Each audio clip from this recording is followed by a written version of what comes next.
Hello guys, today I am going to take the derivation of the linear acceleration in uniform circular motion by the calculus method. As in previous lecture we have discussed the geometrical method.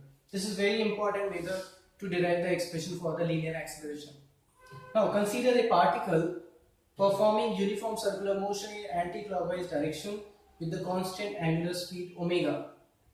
Let O be the center of the circle lying at the origin of x, y coordinate. Let initially particle be at point A, and after time interval delta t the particle moves from A to P. Let theta be the angular displacement of the particle in the time t. So as per definition of the angular velocity, omega is equal to theta by t. Rate of change of angular displacement is called as angular velocity. So here theta is equal to omega t. Now here we have drawn the perpendicular from point P on x-axis and y-axis, where OM is equal to x, ON is equal to y, and OP, which is the radius of the circle, is r.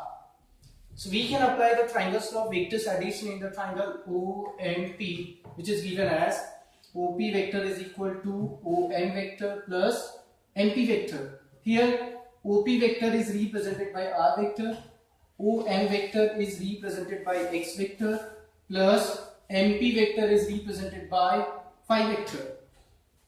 Or we can also represent this equation in the form of the unit vectors along X and Y axis. This expression can be written as R vector equals to Xi cap plus Yj cap.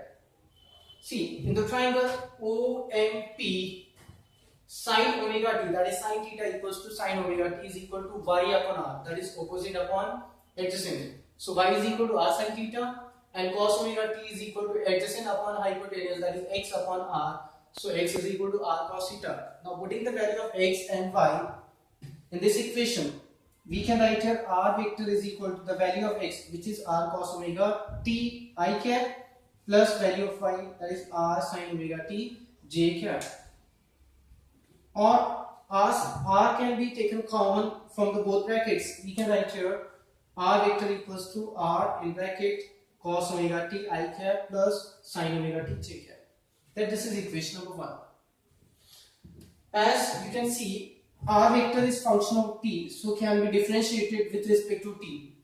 Now differentiating r vector with respect to time t, we get dr vector upon dt, and this is equal to r as constant in bracket d upon dt of cos omega t I cap plus d upon dt of sin omega t j cap. I think you know the derivative. Dr vector upon dt represents the rate of change of displacement, which is velocity vector, and velocity vector is equal to r, derivative of cos omega t is minus omega sin omega t I cap plus derivative of sin omega t is omega cos omega t j cap. Now omega can be taken common, so v vector is equal to r omega in bracket minus sin omega t I cap plus cos omega t j cap. Now velocity vector is also the function of t, so can be differentiated with respect to time t.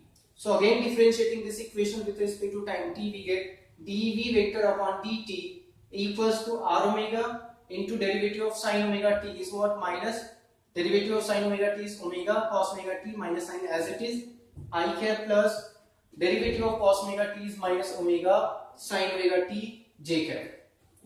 Here minus omega is common in both, so can be taken outside of the bracket.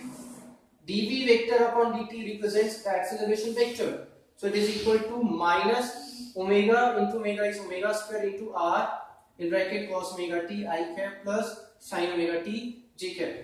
Forming equation number 1, you can see r cos omega t I cap plus sin omega t j cap is equal to r vector. So this term can be written as r vector. So here we can write a vector is equal to minus omega square r vector.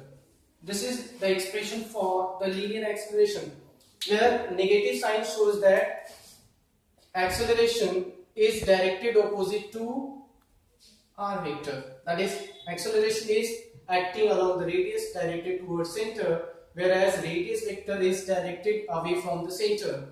That is why we have taken the negative sign over here. That is why this acceleration is called as centripetal acceleration or radial acceleration. I hope this is going to help you. Thanks for watching this video.